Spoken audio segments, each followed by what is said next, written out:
오늘은 마태복음 5장 21절에서 26절 말씀을 가지고 함께 나누겠습니다. 21절에 옛사람에게 말한 바 살인하지 말라. 누구든지 살인하면 심판을 받게 되리라 했다는 것을 너희가 들었으나 옛사람이 누구일까요? 이 옛이라는 단어가 헬라어로 아르카이오스라는 단어인데요. 지금 형용사로 복수로 쓰였습니다. 신약에서 복수는 삶으로 봐야 됩니다. 그래서 본래 삶에게 말한 바 이렇게 되거든요. 이 본래가 무슨 뜻인가? 이 아르카이오스가 쓰인 구절을 보면은 계시록 12장 9절에 큰 용이 내쫓기니 옛뱀 곧 마귀라고도 하고 사탄이라고도 하며 온 천하를 깨는 자라. 이 큰 용이 이제 옛뱀이다, 마귀다, 사탄이라고 말을 해주고 있는데요. 우리는 용이라고 하니까 무슨 신화적인 것으로 생각을 하는데 용이 본래 뱀이었다 이런 말입니다. 용이 뱀이고 마귀고 사탄이라는 것입니다. 그래서 나의 본래 삶에게 살인해서는 안 된다고 말씀이 구전되었다고 말하고 있습니다. 나는 살인한 적이 없는데 라고 생각할 수 있잖아요. 누구를 살인했을까요? 가인이 아벨을 살인했습니다. 가인과 아벨이 같은 형제입니다. 같은 배에서 나왔습니다. 가인은 작살이고 아벨은 헛된 것이라는 뜻인데요. 가인이 나의 첫째 날의 모습입니다. 나의 본래 삶이죠. 가인이 아벨을 왜 죽였는가 하면은 가인은 땅의 소산으로 제물을 삼아 여호와께 드렸고 아벨은 자기도 양의 첫 새끼와 기름으로 드렸더니 여호와께서 아벨과 그 제물은 연락하셨으나 가인이 자기 예물이 연락되지 않은 것을 하나님 앞에서 분노했습니다. 그래서 들에서 동생을 아벨을 쳐 죽였는데요. 아벨이 드린 양의 첫 새끼, 이게 히브리어로 베코라라는 뜻인데요. 신명기 12장 6절을 보면은 너희 소와 양의 처음 난 것들을 너희는 그리로 가져다가 드리고, 그러니까 처음 난 것이라는 거예요. 그러니까 장자죠, 장자. 이 구약에서 제사를 드릴 때 제물을 잡아서 피를 흘리잖아요. 그러니까 이 구약의 제물이 죽는 것이 바로 나의 죽음을 의미하는 것이죠. 아벨은 자기 죽음이 있었기 때문에 그 하나님께서 아벨과 그 제물을 연락하셨어요. 그런데 가인은 땅의 소산으로, 그러니까 땅이 마음밭입니다. 땅에서 나는 그 소산으로 여호와께 드렸다. 가인은 첫째 날에 나의 모습이거든요. 아직 일곱째 날에까지 가지는 못했어요. 그 첫째 날에는 그 마음밭이 아직 하나님도 모르는 상태입니다. 그런 상태에서 자기 욕심으로 그 가시와 엉겅퀴가 나는 그런 마음밭에서 난 소산, 그것이 탐욕적인 거잖아요. 정욕적인 거, 육체적인 것입니다. 그런 것을 하나님 앞에 드렸기 때문에 하나님께서 연락하지 않으셨다는 것입니다. 아벨은 그 자기 죽음으로 하나님 앞에 연락을 했죠. 그 가인이 자기의 죄를 깨닫기보다는 아벨을 죽였는데요. 이 죽이다라는 단어가 히브리어에서 하라그라는 단어입니다. 하라그가 쓰인 단어가 쓰인 구절을 보면은 출애굽기 4장 23절에 내 아들을 보내주어 나를 섬기게 하라 하여도 네가 보내기를 거절하니 내가 네 아들 네 장자를 죽이리라. 그러니까 하나님께서 애굽의 바로 왕에게 모세를 보내면서 이스라엘을 보내라. 그들이 나를 예배할 것이다. 그런데 애굽의 바로 왕이 여호와가 누구간데 내가 이스라엘 백성을 보내겠느냐. 계속해서 거절을 합니다. 9번이나 거절하다가 그 10번째 결국에 애굽에 처음 난 것들이 다 죽임을 당하죠. 이스라엘 백성들은 하나님께서 장자라도 치시지 않았습니다. 이 애굽에 장자를 죽이는 것이 그 애굽은 이사야서 31장 3절에 애굽은 사람이요 신이 아니며 애굽은 사람이라는 거예요. 그 사람의 장자들을 죽였는데 그러니까 처음 난 건 육신적인 나의 모습들 그거를 하나님께서 죽였다는 거죠. 그것을 그 애굽의 장자를 죽였다고 표현을 하는 것입니다. 나의 육신에 속한 삶의 것들, 나의 육신에 속했을 때 그 삶이 이제 처음 난 것이라는 거예요. 그 처음 난 것을 이제 애굽의 장자를 죽였다고 이제 말을 하고 있는데요. 그래서 이 죽이다, 살인하다 이것이 아벨은 그 자기 죽음으로 하나님 앞에 이제 자신을 드렸다는 것입니다. 자신을 드렸다는 거예요. 자신이 죽어진 제물이 되어서 하나님 앞에 자신을 제물로 드렸다는 거죠. 그래서 하나님께서 받으셨다는 겁니다.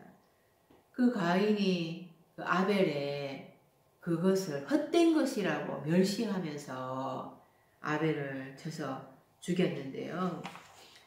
구약의 십계명에 살인하지 말라라는 말씀이 나옵니다.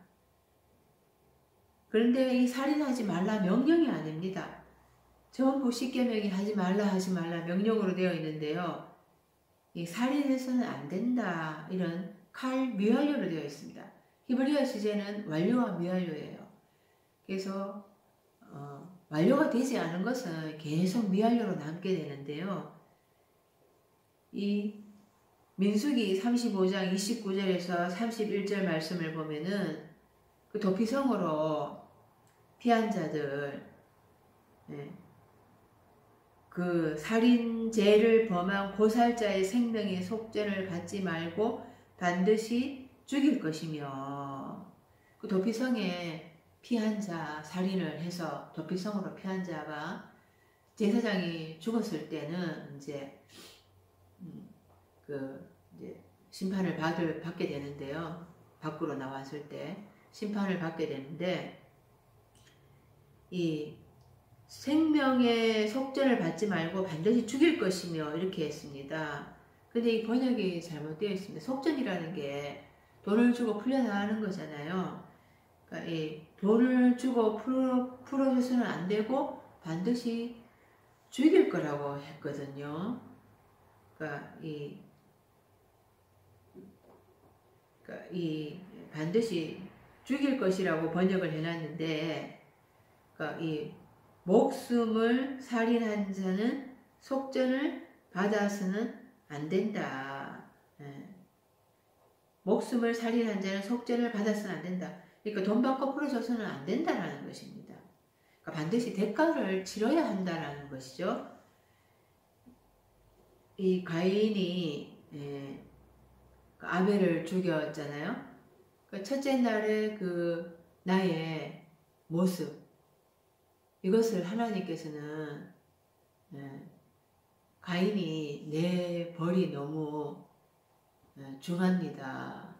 그래서 나를 만나는 자마다 다 나를 죽일 것입니다. 하나님 앞에 이렇게 말을 했을 때 하나님은 가인을 만나는 자마다 가인을 죽이지 못하도록 가인에게 표를 주셨습니다.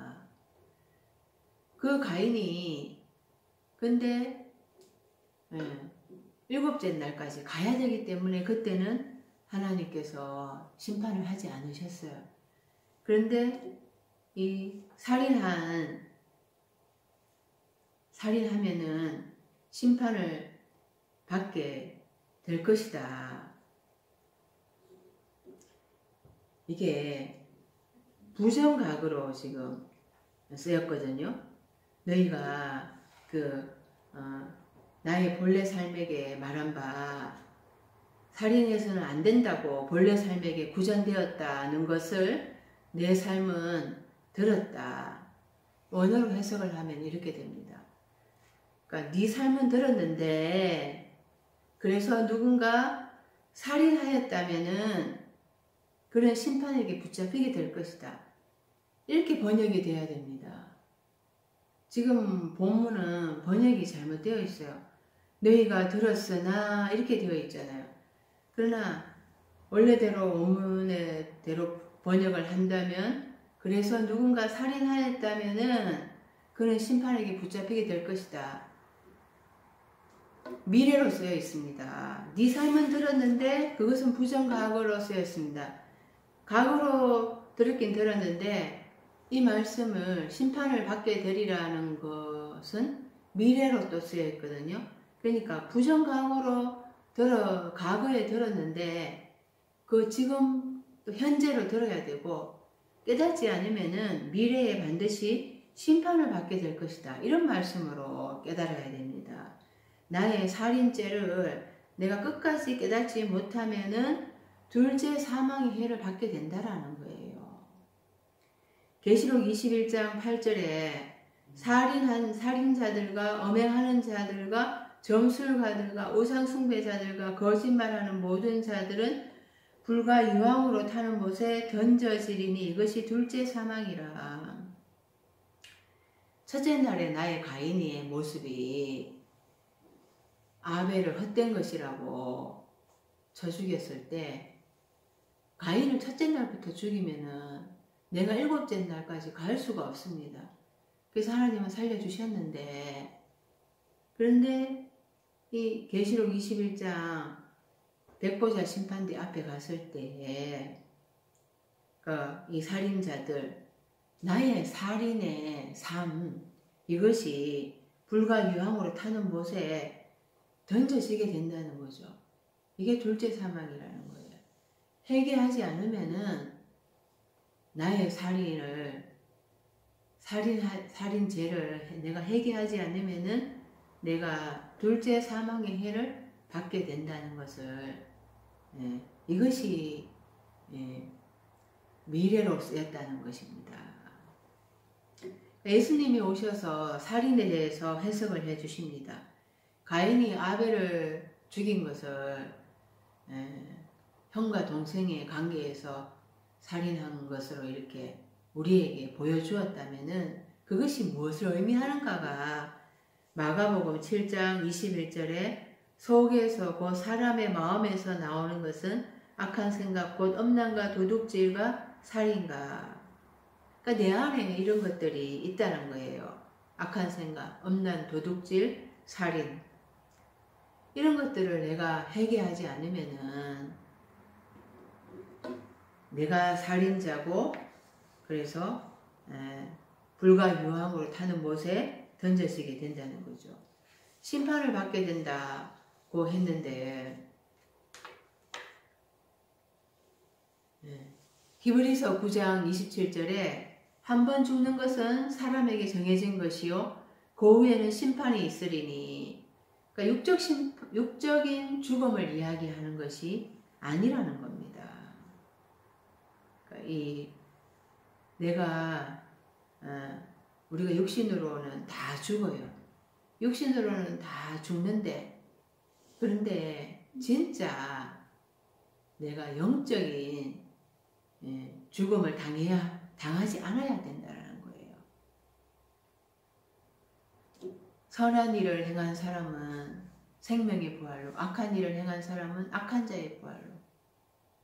내가 살인을 해서 그걸 깨닫지 못하면은 지옥에 던져지고 둘째 사망의 해를 받게 되면은 그것이 악한 자의 부활이라는 것입니다. 악한 자의 부활로 살아서 어떻게 하겠습니까? 그러니까 하나님이 이런 예수님을 보내셔서 가인이 아벨을 죽인 것에 대한 살인에 대한 해석을 해주셨습니다. 지금도 예수님의 이 말씀을 깨닫지 못하고 나의 첫사람의 모습, 가인의 모습, 아벨을 죽인 헛된 것이다. 내 죽음이 없는 땅의 소산으로 하나님 앞에 예물을 드리고 동생을 쳐 죽이는 그것을 살인죄를 회개하지 않는다면은 그게 복음을 받아들이지 않는 것입니다. 교회는 다닌다고 해도 예수님의 말씀을 마음에 받아들이지 못하고 있는 것입니다. 빛이 세상에 왔으되 사람들이 자기 행위가 악함으로 빛보다 어두움을 더 사랑한 것이니라. 빛보다 그 어둠 속에 있기 때문에 내가 살인죄를 행하고 있는 것을 깨닫지 못하고 있는 거죠.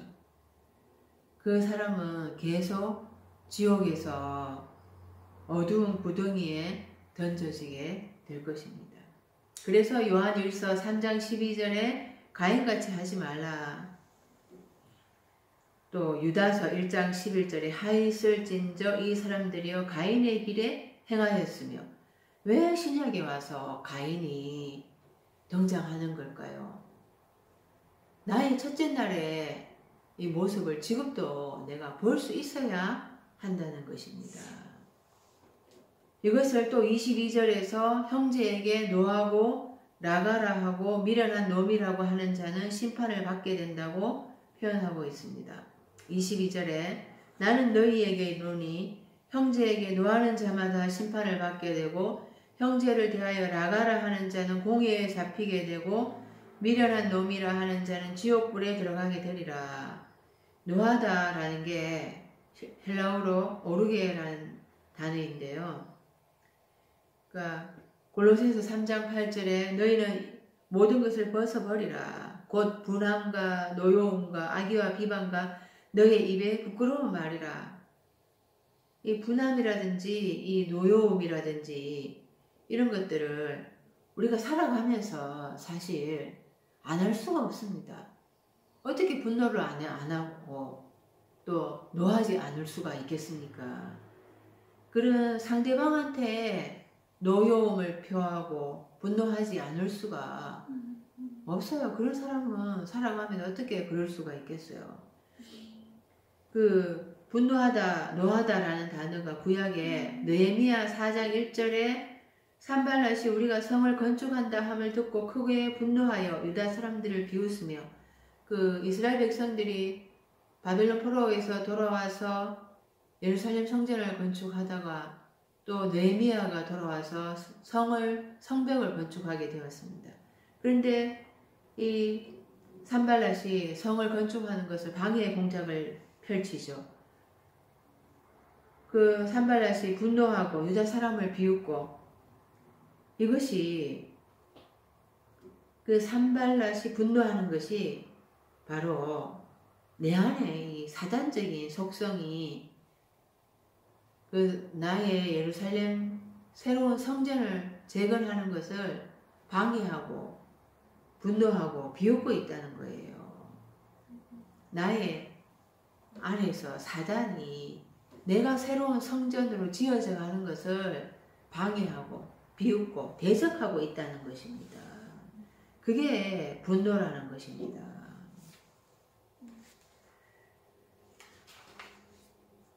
그 욥기서 3장 36장 13절에 마음이 사곡한 자들은 분노를 쌓으며 하나님께 속박을 받을지라도 도우심을 구하지 아니한다. 또 시편 2편 1절에도 어찌하여 열방이 분노하며 민족들이 허사를 경영하는고.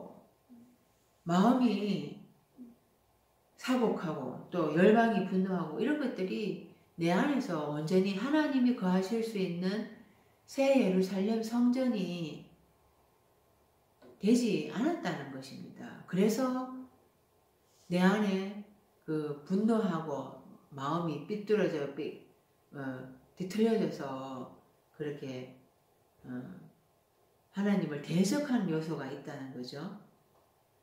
잠언서 12장 16절에 미련한 자는 분노를 당장에 나타내거니와 또 이사야서 16장 6절에도 우리가 모압의 교만을 들었나니 심히 교만하도다. 그의 거만하며 교만하며 분노함도 들었거니와 그 가장이 헛되도다. 이 미련하고 또 교만하니까 분노를 하거든요. 그러니까 내가 하나님의 새로운 성전, 새 예루살렘 성전이 되어가는데 그것을 방해하는 그것이 바로 내 안에 있고 내 안에 사단이 나를 하나님께로 가는 것을 대적하고 있다는 것입니다. 그래서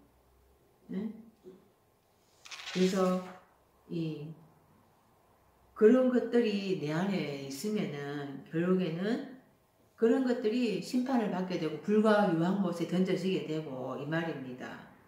또 나가라 하는 자는 공의에 잡히게 되고 나가라 이 멍텅구리 머리가 텅 볐다 이런 말이거든요. 깡통이다 이런 말이에요. 창세기 37장 24절에 그를 잡아 구덩이에 던지니 그 구덩이는 비었고 그 속에 물이 없었더라. 열 형제가 요셉을 구덩이에 던지는 거예요. 그래서 죽이려고 했잖아요. 그 열 형제가 요셉이 꿈을 꾸고 그 11단의 곡식단이 자기한테 절하더라. 또 해와 달과 그 11별이 자기한테 또 절을 하더라. 이것을 싫어한 거예요. 그래서 멍텅구리다 하면서 요셉을 구덩이에 던진 거죠. 이런 것들이 우리가 다른 사람한테 또 노하고 또 멍텅구리다 이렇게 하는 것도 그것도 하나님의 말씀에 어긋나는 거지요. 근데 1차적으로 나에게 적용을 해야 합니다. 말씀이. 나에게 적용을 하면은 그 형제에게 노하고 또 나가라 하고 이런 아까 전에 요셉에게 열 형제들이 요셉을 구덩이에 잡아 던졌잖아요. 그러니까 내 안에 그 열 형제가 요셉을 멍텅구리다 하면서 구덩이에 더 집어 던졌다는 거예요. 나중에 요셉이 애굽의 총리가 되면서 베냐민을 데리고 오라 그러잖아요. 베냐민을 데리고 와야지 그때 이제 요셉과 열 형제가 화해를 하게 됩니다. 전부 다 이제 12형제가 되는 거죠. 그래서 이제 그 내 안에 이제 적용이 돼야 되는 말씀이거든요. 그러니까 노하고 또 나가라 하고 또 미련한 놈이다 하는 자. 미련하다라는 게 모래라는 단어인데요. 이 미련하다, 이 목통이다. 마태복음 25장에 그 슬기로운 5처녀가 있고 또 미련한 5처녀가 있습니다. 이 5처녀가 10처녀 중에서 5처녀는 슬기롭고 5처녀는 또 미련하다 이 말씀인데요. 그러니까 내 안에 온전하게 슬기로운 10처녀가 되면은 좋겠는데 그것이 7날이 되기 전까지는 반은 슬기롭고 아직까지 절반은 슬기롭지 못하고 미련한 삶이라는 것입니다. 그 미련한 5처녀는 그러니까 신랑의 혼인잔치에 들어가지 못하니까 바깥 어두운 데서 일을 가게 되잖아요. 그러니까 그런 삶이 내 안에 있는 한은 내가 어두운 데서 먹고 분노와 병 이런 고통 그 지옥의 삶을 살게 된다는 것입니다. 심판을 받게 되리라. 이게 지옥의 불에 던져지게 되는 거거든요. 그러니까 지옥이라는 것이 하데스라고 해서 깨닫지 못하고 답답한 것. 이것이 바로 지옥의 삶입니다. 그 형제를 대하여서 노하고 형제에 대해서 나가라 하고 미련한 놈이다 하고 이 형제가 아델포스라는 헬라어인데요. 한 자궁에서 난 자이에요. 이 형제가 쓰인 단어를 보면은 마태복음 22장 25절에 그 7 형제가 있었는데 마지가 아내를 취하여서 결혼해가지고 근데 죽고 또 둘째가 또 죽고 또 셋째가 또 부사를 갖지 못하고 죽고. 그래서 그 형제들이 다 천국에 갔는데 누가 그 아내를 취하게 됩니까? 이 말씀이 그런 육적인 이야기를 하는 것이 아니라 7날이 되어서야 비로소 부사를 갖게 된다는 것을 얘기하거든요. 7날을 이야기하고 있는 거예요. 누가복음 16장에도 부자와 나사로 이야기가 나옵니다. 부자가 나의 5 형제에게 나사로를 보내어서 이곳에 오지 않게 이야기해달라. 이렇게 아브라함에게 청하잖아요. 이 5 형제, 부자의 5 형제, 이 5째 날에 교회의 성도들을 이야기하는 것입니다. 그러니까 율법을 받아서 신앙생활 하는데 율법으로 자기 삶이 죽어야 되는데 계명을 깨달아 알아서 죽어야 되는데 죽지는 않고 기복신앙으로 배부르고 등다시는 그런 신앙생활을 하고 있는 자들, 그들에게 나사로를 보내어서 5째 날에 머물러서는 안 된다. 7째 날까지 가야 한다. 이것을 가르쳐 줘야 한다고 부자가 지옥에 가가지고 비로소 깨달아서 나사로를 보내달라고 하는 거죠. 그러니까 우리가 내 안에 온전한 새 예루살렘 성전이 되기까지는 내 안에 슬기로운 삶도 있고 또 미련한 삶도 있고 이것을 내 안에서 적용을 해야 하고, 둘째로는 외부를 이제 볼 때 내가 6째 날에 왔잖아요. 내가 7째 날에 들어갔잖아요. 그렇다면 아직까지 5째 날에 속해 있는 성도들을 보고 또 4째 날의 성도들을 보고 노하고 깡통이라 하고 나가라 하고 또 미련한 놈이라 하게 되면 나도 지옥에 붙잡히게 되고 심판에 붙잡히게 될 것이라는 말씀입니다. 로마서 14장에 9절에 죽음 삶과 산 삶의 주가 되시려 하심이라 이렇게 말씀을 하고 있습니다. 산 자와 죽은 자의 심판주가 되려 하심이라. 개역에는 이렇게 되어 있지만은 산 자, 우리는 죽은 자, 이렇게 나는 산 자고 또 안 믿는 사람은 또 죽은 자고 제대로 안 믿는 사람은 죽은 자고 이렇게 우리 이분법적으로 생각을 합니다. 그러나 이 산 자가 나고 또 죽은 자도 나라는 거예요. 내 안에 산 자가 있고 내 안에 죽었다 하나 살았다 하나 죽은 삶도 내 안에 있다라는 것입니다.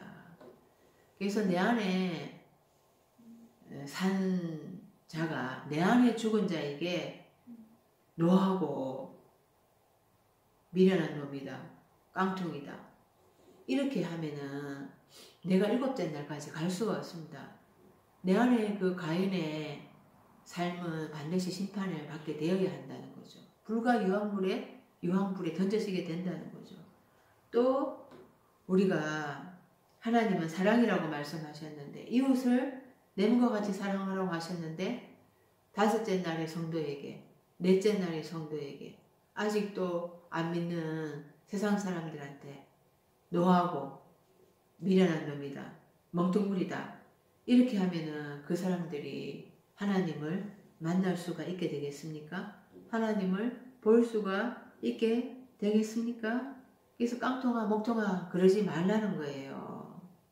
인공호흡을 하면서 계속 숨을 불어넣어줘야 한다는 것입니다. 그랬을 때 우리가 사람을 구원할 수가 있게 되는 거죠. 이 살인을 한다는 게 마음에서 나오는 악한 생각이라고 했잖아요. 그것이 내 마음속에 이 악한 생각이 말로 나와서 사람을 죽이는 게 바로 살인인 것입니다. 그래서 이 말이 굉장히 중요합니다. 우리가 목표하는 것은 7째 날까지 가야 하는 것입니다. 그래서 이 혀를 잘 다스리는 것이 중요한 것입니다.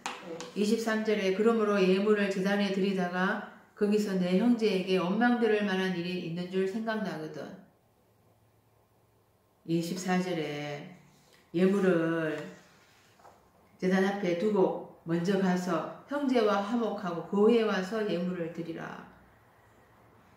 우리는 그 예물이냐, 예물을 거룩하게 하는 제단이냐, 어느 것이 크다고 생각을 합니까? 당연히 제단이 더 큰 것이죠. 그런데 돈을 좋아하는 대제사장들, 서기관들은 예물을 더 중요시 여겼죠. 그러나 하나님께서 돈이 없으셔서 우리 보고 예물을 드리라고 하는 것입니까? 하나님께서 그 돈이 있어야지 하나님께서 능력을 발휘할 수가 있는 것입니까? 구약에서 예물을 드리고 제사를 드리라고 한 것은 우리 자신을 제물로 죽여 그 하나님 앞에 산제사로 드리는 것을 연습하라고 한 것입니다. 그래서 이스라엘 백성들이 처음에는 제물을 잡아서 하나님 앞에 제사를 드리다가 그게 다 형식적으로 됐잖아요. 마음은 딴 데가 있고. 그러니까 하나님께서 너희의 무수한 제물이 내게 무엇이 유익하뇨? 나는 수양의 번제와 살찐 짐승의 기름에 배불렀다. 너희가 내 마당만 밟을 뿐이다. 헛된 제물을 다시 가져오지 말라. 너희가 많이 기도할지라도 내가 듣지 아니하리니 이는 너희의 손에 피가 가득하다. 나는 인애를 원하고 제사를 원치 아니한다. 그러니까 제사를 통해서 가르쳐 주시고자 하시는 것은 자신을 산 제물로 드려라. 이것을 하나님께서 가르쳐 주시고자 하셨습니다. 그런데 깨닫지 못하고 계속해서 하나님 앞에 제물만 잡아 죽이는 거죠. 그리고 또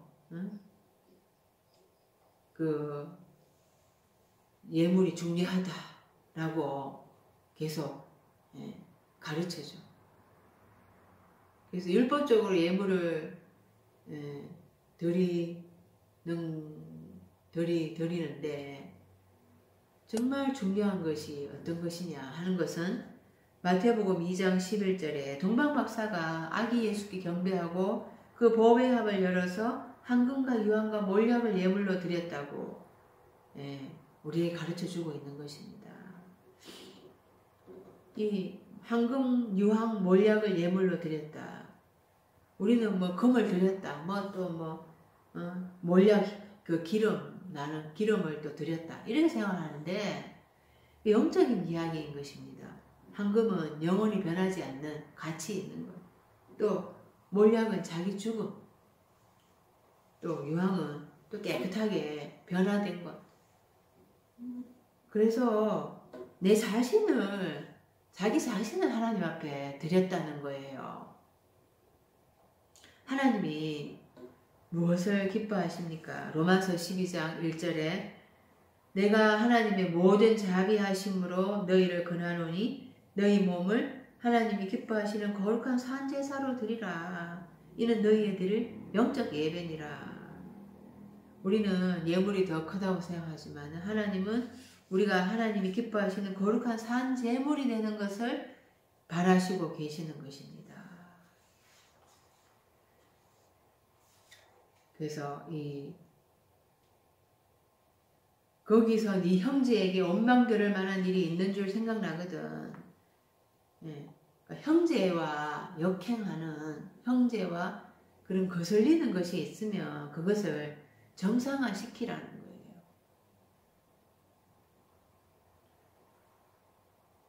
거예요. 이 제단이라는 게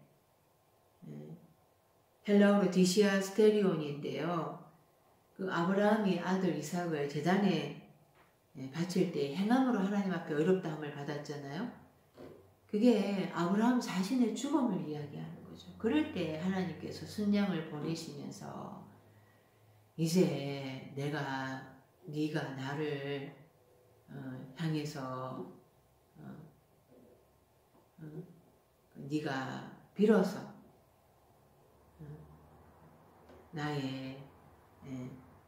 나에게 그 자신을 죽이는 것을 내가 보았다. 여호와 이래. 여호와 하나님이 거기서 보았다. 이런 관찰하기 시작했다. 이런 말씀이거든요. 여호와 이래라는 뜻이. 그래서 자기 자신을 죽이는 곳이 바로 제단이죠. 그 제단을 그래서 그 이스라엘 백성들한테 그 제물을 잡아서 피를 제단에 뿌리라고 하신 것입니다. 그 형제에게 거슬리는 거, 형제와 화목이 되어야 되는데, 그러니까 12형제가 되어야 한다고 그랬잖아요. 새 예루살렘 성전은 12그 형제의 12지파 그리고 또 12사도의 이름들이 거기에 이제 12지파의 이름들이 문마다 이제 기록이 되어 있고 또 성곽이 12사도가 또 이렇게 되어 있는데요. 그것이 이제 내 안에서 12사도가 하나로 연합이 돼야 된다는 거예요. 그게 이제 새로운 성전이 되는 것이죠. 그런데 그 형제와 역행을 해서 거슬려서 어떤 걸 드리는가 하면은 레위기 22장 22절에 너희는 눈먼 것이나 상한 것이나 지체에 배임을 당한 것이나 종기 있는 것이나 섭진 있는 것이나 비루 먹은 것을 여호와께 드리지 말며 이런 것들은 제단 위에 화제물로 여호와께 드리지 말라. 그러니까 이 속이 골마가지고 그 제단에 제물을 흠 있는 것으로 드려서는 안 된다는 거잖아요. 마찬가지로 내 안에 이게 속이 골마가지고 내 안에 내가 제물로서 하나님 앞에 흠이 있다라는 거예요. 그럴 때는 제단에 죽어지지가 않은 거죠. 흠이 있는 제물로서 하나님 앞에 드려져서는 안 된다는 것을 이야기하는 것입니다.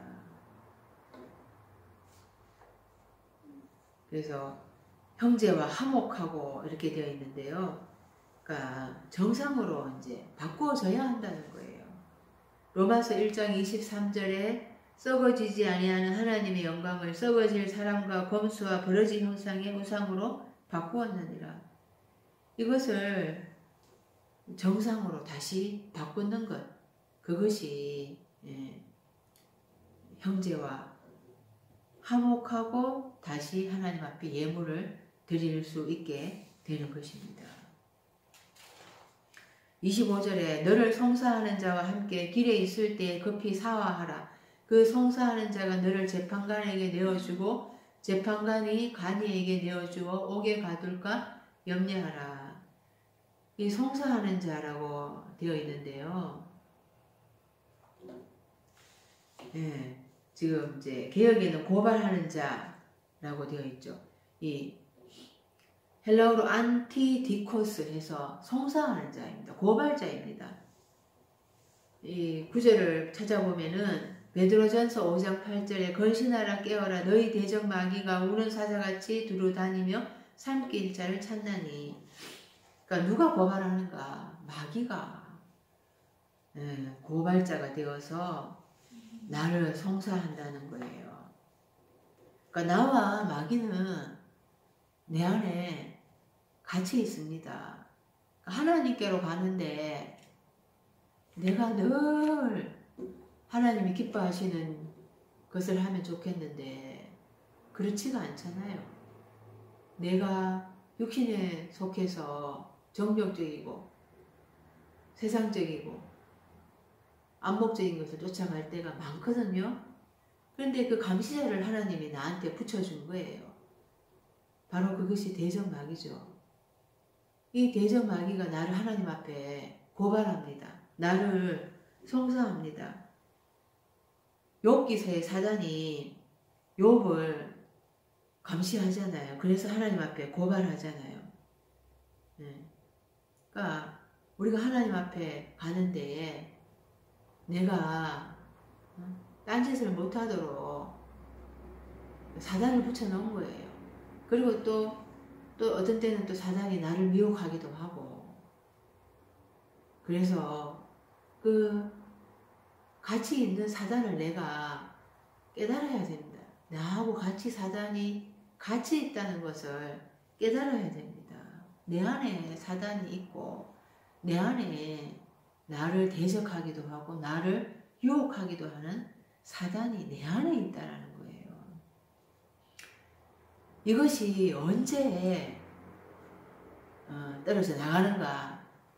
그 계시록 19장에 혼인잔치가 있을 때 그 예수님이 싸우잖아요. 나의 대장이 되셔서. 그러니까 내 안에 예수님이 또 계셔서 이 사단을 몰아내줘야 되는 거예요. 그러니까 계시록 20장에 이 사단을 결박해가지고 엄부에 던져놨는데, 그런데 천년 동안 그 결박을 해서 갇혀있던 이 사단이 또 잠시 풀려나게 됩니다. 그래서 곡과 마곡의 전쟁을 하게 되고 21장에 백보자 심판대 앞에 가잖아요. 그때 죽음 삶이 바로 사단에게 놀아난 삶이죠. 내 안에 이 사단의 삶이, 사단에게 놀아난 삶이 있는 거예요. 이것이 불과 유황불에 던져져야 되는 거죠. 그 첫째 부활에서 살아난 자는 그 둘째 사망의 해를 받지 않게 되겠지만, 첫째 부활을 하지 못한 자는 이 둘째 사망의 해를 받게 되는 거죠. 그래서 내 안에 이 사단이 있다는 것을 빨리 깨닫고 그 사단이 하나님 앞에 고발하지 않도록 그에게 잘해주라는 거예요. 이 고발자 사단에게 사단에게 호의를 베풀고 잘해줘라. 그렇지 않으면 사단이 욥에게 했던 것처럼 나를 시시각각 감시하고 하나님 앞에 고발하면서, 그래서 하나님 앞에 또 허락을 받았잖아요. 욥을 공격하라고. 그러니까 또 사단이 하나님 앞에 하나님 앞에 공격하는 것을 또 허락 받아가 나를 공격할 수도 있거든요. 그러니까 이 사단을, 같이 있는 이 사단에게 이걸 깨닫고 사단을 잘해주고, 그래서 사단이 마침내 내가 그것을 몰아낼 때까지 잘 갈 수 있어야 한다는 겁니다. 그렇지 않으면은 그 사단이 재판관에게 내어주고 하나님 앞에 내어주고 그 하나님이 이제 옥에 가두고, 그죠? 그걸 그렇게 된다는 거죠. 26절에 진실로 내게 이르노니 네가 한 푼이라도 남김이 없이 다 갚기 전에는 결코 거기서 나오지 못하리라. 개역에는 홀이라도 남김이 없이 다 갚기 전에는 결단코 거기에서 나오지 못한다. 그러니까 이 옥에 이제 가두게 되면은 이 옥이라는 게 간수가 있어서 거기에서 자유가 없잖아요. 이게 옥이 다섯째 날에 교회에서의 신앙생활이라는 거예요. 내가 일곱째 날까지 가야 되는데, 그래서 내가 옥에서 나와서 자유롭게 살아야 되는데, 독립된 실체로서 자유와 해방의 삶을 살아야 되는데, 그렇지 못하면은 감옥에 갇혀서 끝까지 나오지 못하게 된다는 거죠. 계시록 20장 7절에 이 천년이 참에 사탄이 그 옥에서 놓여 내가 내 안에 이 사탄을 묶어놓고 또 사탄이 천년 동안 묶여 있다가 또 그 후에 풀려나지만 또 전쟁을 치러야 되고, 백보자 심판대 앞에 가서 사탄의 죽음 삶을 불과 유황불에 다 집어 던져내야 되는 그때까지 내가 이 사단과 한 길에 있어서 깨어서 신앙생활을 해야 한다는 거예요. 사단이 한순간에 이렇게 내 안에서 완전히 박멸이 되면 좋겠는데 일곱째 날까지 갈 때까지 계속 나를 괴롭히고 내 안에서 나를 공격하고 내 안에서 나를 유혹한다는 거예요. 그래서 우리가 이 일곱째 날에 가서 마침내 부활의 삶을 살게 되는데 마지막까지 잘 갈 수 있어야 된다는 겁니다. 그렇지 않으면은 일곱째 날까지 가지 못하면은 계속 옥에 갇혀서 종살이 하게 된다는 것입니다. 사단에게 종살이 하게 된다는 것입니다. 율법에 종살이 하게 된다는 것입니다. 그런 삶에서 우리가 깨어 있어야 일곱째 날까지 갈 수가 있습니다. 옥에서 나와서 독립된 실체로서 자유와 해방의 삶을 살 수가 있게 되는 것입니다. 기도드리겠습니다.